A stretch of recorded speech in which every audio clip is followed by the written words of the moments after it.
Shubhankar, please stand up. You are great. Your speeches are brilliant. The speech you gave today, that is what a speech should be like. And the rest of you, what are you even doing? You have not put even this much effort into writing your speeches. Learn from Toastmasters Shubhankar. You all are so lazy. Good evening, dear Toastmasters and guests. A special good evening to you this evening for putting you on the spot, especially Toastmasters Shubhankar, who was trying to take a good picture of me. Sorry about that. Before I explain why I did this, Shubhankar, what did you feel like when I was praising you? Feel good, very good. Awesome, great. This was an exact scene from my life. I was just a 13-year-old kid sitting in a class full of other 13-year-olds. My English teacher was praising my essay to the high heavens while simultaneously scolding the rest of my classmates. She was my favorite teacher, as expected. She taught the subject really well and she generally looked out for me. But in that moment, I questioned everything. I was mortified. I wanted to sink through the floor and disappear. I could feel the glares of my classmates like daggers on my back. Compliments are meant to make you feel good, the way Shubhankar did. But I reacted in the complete opposite way. I was overthinking everything. My essay is not really that good, and now I'm going to have to perform every single time, otherwise everyone will know that I'm a fraud. As an avid writer, I would have preferred an honest critique with points for improvement, and especially in writing. So I could ask all the questions that my heart wanted and just focus on writing a better essay. And that's when I learned my first lesson about mentorship. Perhaps an unconventional one to begin with. Don't be afraid to reject a mentor.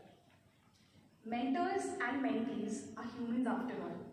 And your mentor, like my teacher, could be an amazing person and want to genuinely look out for you. But their mentorship may not be the right fit.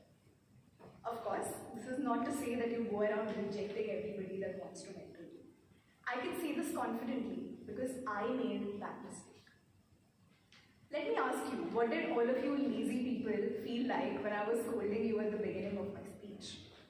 Unsure how to react, wondering why I'm even standing up here and criticizing you, what right do I have?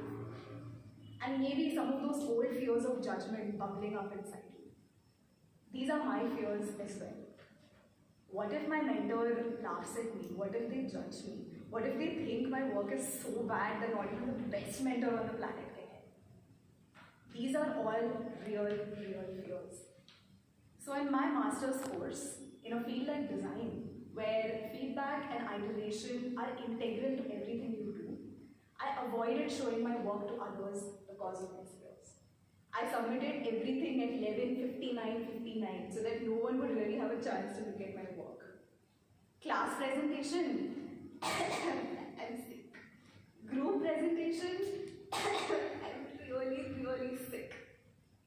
So needless to say, come portfolio submission time, I found my work to be rather underdeveloped when compared to my peers. It was one-dimensional, it was unilateral, and it turns out I used the same font and color palette in every one of my designs.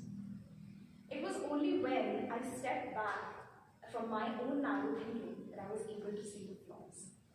And that's when I learned my second lesson about mentorship the hard way. Be receptive to it at all times.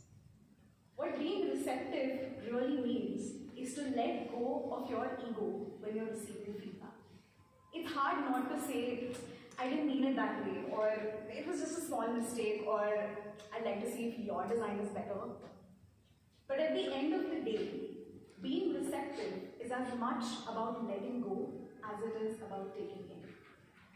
Own your work, don't let it own you. Great, perfect yin yang, right? Receive, reject, sounds good. But there was one more lesson that I had yet to learn, and this one is the most important. Receiving and rejecting feedback or mentorship can happen only when mentors exist in your life. I was lucky in the first two instances that I had mentors ready made for me. But that is not the case and probably will not be the case for most of us. Earlier this year, I found myself in a super dark place. I was not sleeping well, I was isolating myself, it was affecting my work. I decided enough is enough. I picked up the phone and made an appointment with a therapist. It would be an understatement to say she changed my life. She made me look at things in such a different light that I started to appreciate the dark as well.